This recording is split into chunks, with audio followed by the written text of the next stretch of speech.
ಒಂದು ಕಡೆ DCM DK Shivakumar ಅವರ ಬಣ ಆಟವನ್ನ ಡೆಲ್ಲಿಯಲ್ಲಿ ಶುರು ಮಾಡಿಕೊಂಡಿದ್ರೆ ಮತ್ತೊಂದು ಕಡೆ ಸಿಎಂ ಸಿದ್ದರಾಮಯ್ಯ ಅವರ ಟೀಮ್ ಕೂಡ ನಾವೇನು ಕಡಿಮೆ ಇಲ್ಲ ಅಂತ ಡಿನ್ನರ್ ಪಾರ್ಟಿ ಮಾಡಿದ್ದಾರೆ.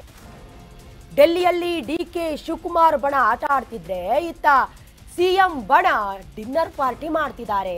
ಸಚಿವ ಸತೀಶ್ ಜಾರಕಿಹೊಳಿ ನಿವಾಸದಲ್ಲಿ ಔತಣಕೂಟ ಆಯೋಜಿಸಲಾಗಿತ್ತು. ಡಿಕೆಗೆ ಕೌಂಟರ್ ಕೊಡೋದಕ್ಕೆ ಸಿಎಂ ಆಪ್ತರು ಮಾತುಕತೆ ನಡೆಸಿದ್ದಾರೆ. ಸಿಎಂ ಸೀಟ್ ಅಥವಾ ನಾಯಕತ್ವ ಪ್ರಸ್ತಾಪಿಸದೆ ಹೇಗೆ ದಾಳ ಉಳಿಸಬೇಕು ಅಂತ ಶಾಸಕಾಂಗ ಸಭೆಯ ತಂತ್ರಗಾರಿಕೆಯ ಮುಂದಿಡೋದಕ್ಕೆ ಪ್ಲಾನ್ ಅನ್ನು ರೂಪಿಸಿಕೊಂಡಿದ್ದಾರೆ. ಮುಂದಿನ ನಿರ್ಣಯ ಸಿಎಲ್ಪಿಯಲ್ಲೇ ಆಗಬೇಕು ಅನ್ನುವಂಥ ತಂತ್ರ ಇದೆ. ಸಿದ್ದರಾಮಯ್ಯನವರೇ ಅನಿವಾರ್ಯ ಅಂತ ಪ್ರತಿದಾಳವನ್ನು ನಾವು ಉಳಬೇಕು. ಈ ರೀತಿಯಾದಂಥ ಸಭೆಯಲ್ಲಿ ಚರ್ಚೆಗಳಾಗಿದೆ. ಡಿಕೆ ಹಾಗೆ ಅವರ ಬಣದ ಏಟಿಗೆ ನಾವ್ಯಾವ ರೀತಿ ಎದುರೇಟ್ ಕೊಡಬೇಕು, ಯಾವ ರೀತಿ ನಾವು ಟಕ್ಕರ್ ಕೊಡಬೇಕು, ಈ ರೀತಿಯಾದಂತಹ ಸಭೆಯನ್ನ ಸಿಎಂ ಸಿದ್ದರಾಮಯ್ಯ ಅವರ ಆಪ್ತ ಬಣದವರು ಮಾಡ್ತಾ ಇದ್ದಾರೆ. ದೃಶ್ಯದಲ್ಲಿ ಗಮನಿಸ್ತಾ ಇದ್ದೀರಾ.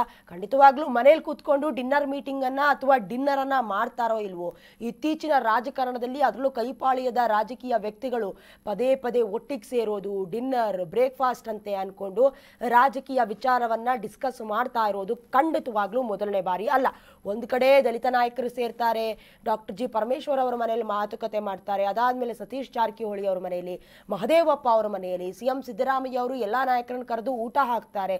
ಎಲ್ಲೋ ಒಂದು ಕಡೆ ಸಿದ್ದರಾಮಯ್ಯ ಅವರನ್ನ 5 ವರ್ಷ ನೀವೇ ಸಿಎಂ ಅಥವಾ ಮುಂಬರುವ ಎಲೆಕ್ಷನ್ ನಲ್ಲಿ ಸಿದ್ದರಾಮಯ್ಯ ಅವರನ್ನ ಬಿಟ್ರೆ ನಮಗೆ ಬೇರೆ ಆಪ್ಷನ್ ಇಲ್ಲ ಅನ್ನುವಂಥ ರೀತಿಯಲ್ಲಿ ಅಹಿಂದ ನಾಯಕರು ಕೂಡ ದಾಳ ಉರುಳಿಸ್ತಾ ಇರೋದು ಬಹಳ ಸ್ಪಷ್ಟವಾಗಿ ಗೊತ್ತಾಗ್ತಾ ಇದೆ.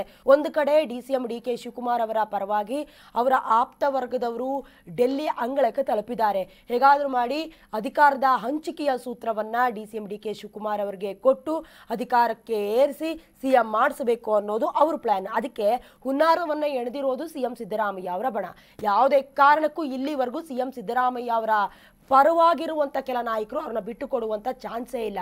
ಒಂದು ಕಡೆ ಮಹದೇವಪ್ಪ ಸೇರಿದಂತೆ ಅಂದರೆ ಮುನಿಯಪ್ಪ ಅವರು, ಡಾಕ್ಟರ್ ಜಿ ಪರಮೇಶ್ವರ್ ಅವರೆಲ್ಲರೂ ಕೂಡ ತುಂಬ ಸ್ಟ್ರಾಂಗ್ ನಾಯಕರು. ಒಂದು ಕರೆ ಮಾಡಿದ್ರೆ ಒಂದಷ್ಟು ಶಾಸಕರನ್ನ ಸೇರಿಸುವಂಥ ಬಲ ಇರುವಂಥ ಸಚಿವರೆಲ್ಲ ಸೇರಿಕೊಂಡು ಡಿನ್ನರ್ ಪಾಲಿಟಿಕ್ಸ್ ಅನ್ನ ನಡೆಸ್ತಾ ಇದ್ದಾರೆ. ಒಂದು ಕಡೆ ಇದು ಡಿಸಿಎಂ ಡಿಕೆ ಶಿವಕುಮಾರ್ ಅವರಿಗೆ ಇಂಡೈರೆಕ್ಟ್ಲಿ ಕೊಡ್ತಾ ಇರುವಂಥ ಸಂದೇಶ ಅಂತ ಕೂಡ ಅನ್ಕೊಳ್ಬಹುದು. ಯಾಕೆ ಈ ಹಿಂದಿನಿಂದಲೂ ಕೂಡ ಇರುವಂಥ ಟಾಕ್ ಏನಪ್ಪಾ ಅಂತ ಹೇಳಿದ್ರೆ, ಯಾರಿಗೆ ಶಾಸಕರ ಬೆಂಬಲ ಗಟ್ಟಿಯಾಗಿರುತ್ತೋ ಮುಂದಿನ ದಿನಗಳಲ್ಲಿ ಅವರು ಮುಖ್ಯಮಂತ್ರಿಯಾಗಿ ಆಯ್ಕೆ ಆಗ್ತಾರೆ ಅಂತ. ಕಂಪ್ಯಾರಿಟಿವ್ಲಿ ಡಿಸಿಎಂ ಡಿಕೆ ಶಿವಕುಮಾರ್ಗೆ ಆ ಒಂದು ವರ್ಚಸ್ ಇದ್ರೂ ಕೂಡ ಮಾಸ್ ಲೀಡರ್ ಆಗಿಯೋ ಅಥವಾ ಹಿಂದ ನಾಯಕರಾಗಿಯೋ ರಾಜ್ಯದಲ್ಲಿ ಗುರುತಿಸ್ಕೊಂಡಿಲ್ಲ. ಇದು ಒಂದು ಕಡೆ ನೆಗೆಟಿವ್ ಆಗಬಹುದು. ಆದ್ರೂ ಒಟ್ಟಾರೆ ಚಿತ್ರಣವನ್ನ ನೋಡೋದಾದ್ರೆ ಒಂದು ಕಡೆ ಡಿಸಿಎಂ ಡಿಕೆ ಶಿ ಬಣ, ಮತ್ತೊಂದು ಕಡೆ ಸಿಎಂ ಸಿದ್ದರಾಮಯ್ಯ ಅವರು ಬಣ, ಮತ್ತೊಂದು ಕಡೆ ತಟಸ್ಥ ಬಣ ಇದ್ರೂ ಕೂಡ ಆ ಕಡೆಗೂ ಇಲ್ಲ ಈ ಕಡೆಗೂ ಇಲ್ಲ. ಯಾವ ಕಡೆ ತುಪ್ಪ ಇದ್ದ ಕಡೆ ಜಾರ್ಕೊಳ್ಳುವಂಥ ಕೆಲವೊಂದಷ್ಟು ನಾಯಕರು ಇದ್ರೂ ಕೂಡ ಸದ್ಯದ ಮಟ್ಟಿಗೆ ಡಿನ್ನರ್ ಪಾಲಿಟಿಕ್ಸ್ನ ಮೂಲಕ ಯಾವ ರೀತಿ ಎದಿರೇಟನ್ನು ಕೊಡಬೇಕು, ಸಿಎಂ ಸಿದ್ದರಾಮಯ್ಯ ಅವರನ್ನ ನಮ್ಮ ಪಕ್ಷದಲ್ಲೇ ಇರಿಸ್ಕೊಂಡು ಭವಿಷ್ಯದ ಚಿಂತನ ಮಂಥನವನ್ನು ಯಾವ ರೀತಿ ರೂಪಿಸಬೇಕು, ಆ ರೂಪುರೇಷೆಗಳನ್ನು ಡಿನ್ನರ್ ಪಾಲಿಟಿಕ್ಸ್ನ ಮೂಲಕ ಮಾಡ್ತಾ ಇರೋದು ಮಾತ್ರ ಸತ್ಯ.